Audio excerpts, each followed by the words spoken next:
Hello students, कैसे हैं सभी। आई होप आप सब बहुत अच्छे होंगे और बोर्ड की प्रैक्टिकल और रिवीजन वर्क में बिजी होंगे।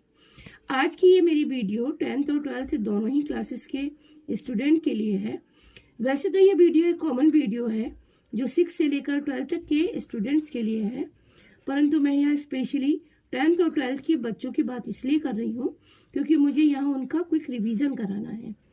इस वीडियो में इंडिया के पॉलिटिकल मैप की बात कर रही हूँ, जिसमें इंडिया की neighbouring countries, water bodies, states, union territory, coastal line और लैंड बाउंड्री के बारे में डिस्कस करूंगी।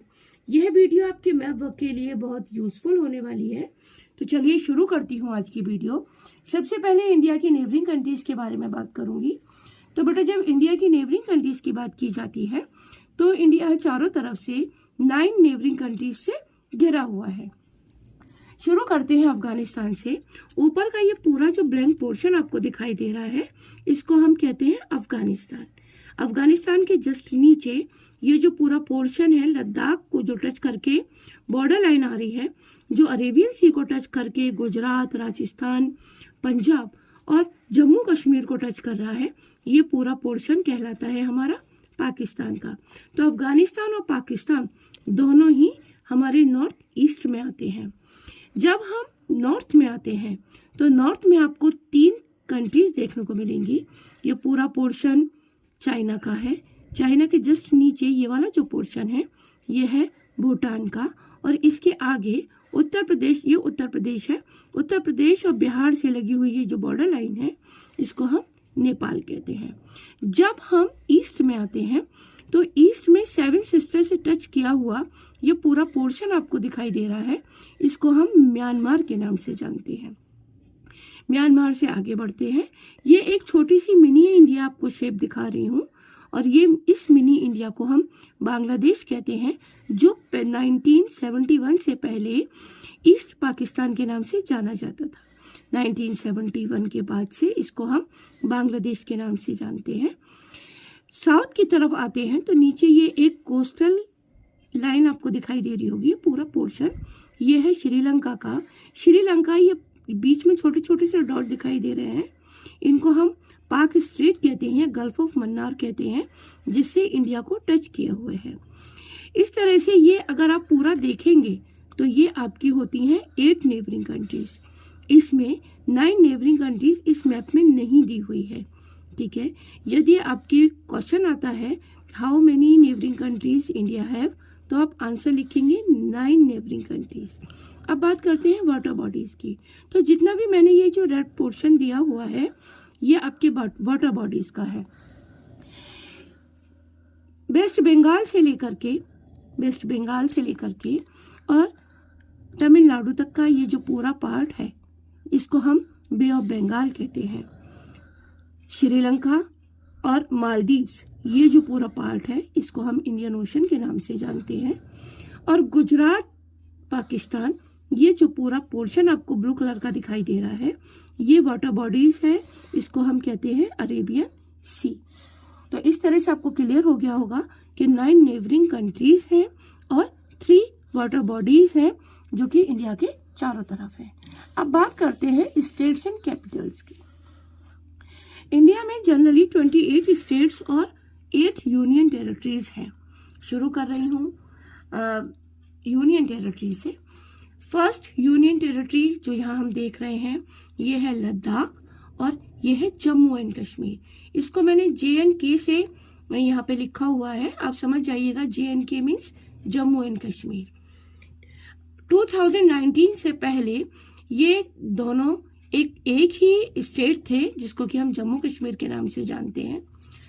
370 एक्ट जब अबॉलिश हुआ तो उसके बाद से 31 अक्टूबर 2090 में इसको लद्दाख और जम्मू कश्मीर यूनियन टेरिटरी बनाए गए। थर्ड यूनियन टेरिटरी है चंडीगढ़। 4th यूनियन टेरिटरी है Delhi. Next union territory Dadar and Nagar Haveli और दामन एंड दीव है। 2020 से पहले ये दोनों सेपरेट यूनियन टेरिटरी के नाम से जाने जाते थे, लेकिन 26 जनवरी 2020 में एक आर्टिकल पेश किया गया और उसके थ्रू इन दोनों को मर्ज किया गया और प्रेजेंटली इन दोनों को हम एक ही नाम से जानते हैं, जिसको दादर एंड नागर हवेली और दामन एंड दीव कहते हैं। नेक्स्ट यूनियन टेरिटरी, यहाँ पर आपको बहुत छोटे छोटे से पॉइंट दिखाई दे रहे हैं, इनको हम लक्षद्वीप आइलैंड कहते हैं। जब हम तमिलनाडु वाले पार्ट में आते तो यहाँ पे एक छोटा सा पोर्शन दिखाई दे रहा है, यह है पुडुचेरी। पुडुचेरी के ईस्ट में आइए, ये बहुत सारे स्कैटर्ड पॉइंट्स दिखाई दे रहे हैं जिनको हम अंडमान और निकोबार आइलैंड के नाम से जानते हैं। तो जब हम इन सभी रेड पेन से लिखे हुए नेम को काउंट करते हैं तो ये हमारे 8 यूनियन टेरिटरीज होते हैं। अब बात करते हैं हम अपनी स्टेट्स की। हमारे इंडिया में 28 स्टेट्स हैं। शुरू कर रहे हैं हम ईस्ट की साइड से। फर्स्ट अरुणाचल प्रदेश, उसके बिल्कुल नीचे है आसाम, देन नागालैंड, मणिपुर के बाद मिजोरम और इसी के साइड से जो कि बांग्लादेश से लगा हुआ है त्रिपुरा के जस्ट ऊपर देखें तो ये है मेघालय। जब इनको हम काउंट करते हैं तो ये 7 स्टेट है और इसलिए इनको 7 सिस्टर के नाम से जाना जाता है। कोस्टल लाइन पर जितने भी स्टेट्स बने हुए हैं अब उनको डिस्कस कर रही हूँ, ध्यान से सुनिएगा। बांग्लादेश से लगा हुआ एक स्टेट है जिसको वेस्ट बंगाल कहते हैं। वेस्ट बंगाल की जब कोस्टल लाइन साउथ की तरफ चलती है तो वहाँ नेक्स्ट स्टेट आता है उड़ीसा से आगे बढ़ने पर आंध्र प्रदेश से बिल्कुल जब साउथ की तरफ बॉर्डर आता है, कोस्टल लाइन आती है, तो हमारा एक स्टेट है जिसको हम तमिलनाडु के नाम से जानते हैं। जब ये कोस्टल लाइन गुजरात की तरफ मूव करती है, मीन्स वेस्ट की तरफ मूव करती है, तो फर्स्ट स्टेट पड़ता है हमारा केरला के बाद नेक्स्ट स्टेट है कर्नाटका और महाराष्ट्र के बीच में एक छोटा सा पॉइंट दिखाई दे रहा है जिसको हम गोवा के नाम से जानते हैं। गोवा के बाद नेक्स्ट स्टेट है महाराष्ट्र और महाराष्ट्र के बाद लास्ट हमारी जो कोस्टल लाइन आती है जिस स्टेट से लगती है उसको हम गुजरात के नाम से जानते हैं। अब बात करते हैं हमारी जो लैंड बाउंड्रीज पर स्टेट एस्टेब्लिश है उनके बारे में। तो लैंड बाउंड्रीज पर थोड़ा सा पार्ट तो हमारा गुजरात का ही है और उसके ऊपर है हमारा राजस्थान के बाद आता है हमारा पंजाब के बाद यदि हम नॉर्थ में जाते हैं तो हिमाचल प्रदेश के बाद उत्तराखंड और उसके बाद यदि हम देखें तो हमारा ये आता है सिक्किम। तो ये हमारे कोस्टल लाइन पे बने हुए हैं। अब बात करते हैं सेंट्रल पार्ट ऑफ इंडिया में कौन कौन से स्टेट है। तो यहाँ सबसे पहले आता है उत्तर प्रदेश जिसकी बाउंड्री नेपाल से लगती है। फिर आता है बिहार, इसकी बाउंड्री भी नेपाल को टच करती है। देन झारखंड के बाद छत्तीसगढ़। नेक्स्ट स्टेट है तेलंगाना जो कि आंध्र प्रदेश से सेपरेट करके बनाया हुआ है और इसके बिल्कुल मिड में आता है हमारा मध्य प्रदेश। तो इस तरह से इनको काउंट करने पर 28 स्टेट्स होते हैं।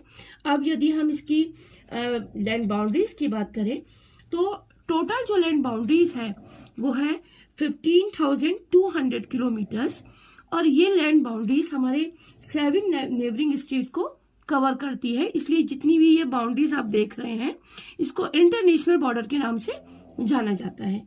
जब हम कोस्टल लाइन की बात करते हैं जो कि वेस्ट बंगाल से शुरू होता है और गुजरात पर खत्म होता है, तो टोटल जो कोस्टल लाइन है वो है 7,516.6 किलोमीटर। तो ये मैप आपके रिवीजन वर्क के लिए बहुत ज़्यादा बेनिफिशियल रहेगा। I hope you like my video. If you like my video, please like, comment, share and subscribe it. Thank you.